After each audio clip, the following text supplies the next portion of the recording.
6ஆம் நூற்றாண்டில் தமிழ்நாட்டில் வீரமும் பக்தியும் ஒன்றாய் கலந்த ஓர் சிவனடியார் வாழ்ந்து வந்தார். அவர் பெயர் பரஞ்சோதியார். பின்னாளில் உலகம் அவரை சிறு தொண்டர் என போற்றியது. திருநீற்றின் மகிமையை உள்ளத்தில் நிறுத்தியவர். மருத்துவ குலத்தில் பிறந்து ஆயுர்வேதம், வடமொழி நூல்கள், போர்க்கலைகள் என அனைத்திலும் தேர்ச்சி பெற்றார். அறிவும் திறமையும் இணைந்த இவரை பல்லவ மன்னன் நரசிம்மவர்மன் தனது படைத்தளபதியாக உயர்த்தினான். வாதாம்பி போரில் சாளுக்கிய மன்னன் 2ஆம் புலிகேசியை வென்று அபாரமான வெற்றியை பெற்றார்.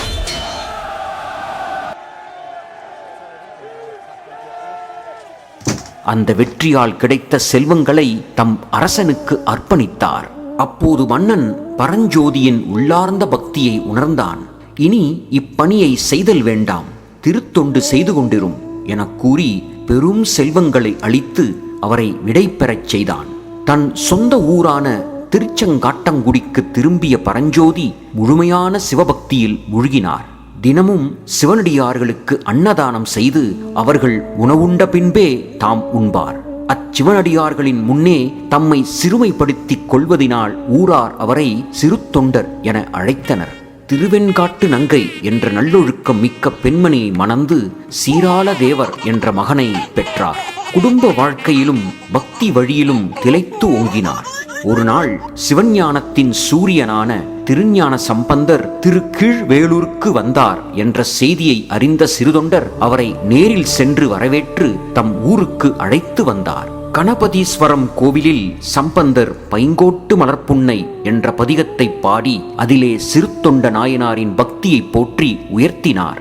பசுமையான கிளைகளில் மலர்களை உடைய புன்னை மரத்தில் வீற்றிருக்கும் பறவைகளே, தலைவனான சிவபெருமான் என்னை பிரிந்ததால் உடம்பு பசலி நிறம் பெற உணவின்றி என் உடலானது வெளிர்ந்து மெலிந்தது. ஓடியாடி உல்லாசமாக இயங்கிய என் மகிழ்ச்சியை நீக்கி என்னால் தாங்க முடியாத துன்பத்தை தருகிறான். அவன் திருச்செங்காட்டங்குடி என்னும் திருத்தலத்தில் சிறு தொண்டர் பணி செய்ய சுடுகாட்டுள் கையில் அனலேந்தி திருநடனம் புரிகின்றான். பசலை என்னும் சொல் சங்க காலத்தில் தலைவனை பிரிந்து வாடும் தலைவியின் மனநிலையை குறிக்கும். திருஞான சம்பந்தரின் வழிபாட்டை தந்தை மகன் உறவு முறையில் சைவம் கொண்டாடினாலும் தனது தவிப்பின் ஆழத்தை அனைவரும் உணரும் பொருட்டே இங்கே தலைவனை பிரிந்த தலைவியோடு ஒப்பிடுகிறார். பைங்கோட்டு மலர்ப்புன்னை பறவைகள் பயப்பூர, பைங்கோட்டு மலர்ப்புன்னை பறவைகள் பயப்பூர, சங்காட்டம் தவிர்த்தென்னை தவிரா நோய் தந்தானே, சங்காட்டம் தவிர்த்தென்னை தவிரா நோய் தந்தானே.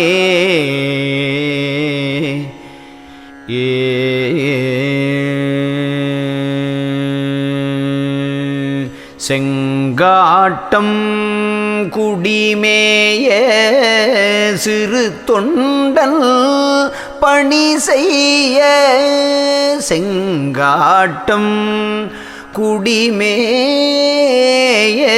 சிறு தொண்டன் பணி செய்ய, வெங்காட்டுள் அனலேந்தி விளையாடும் பெருமானே, வெங்காட்டுள் அனலேந்தி விளையாடும் பெருமானே.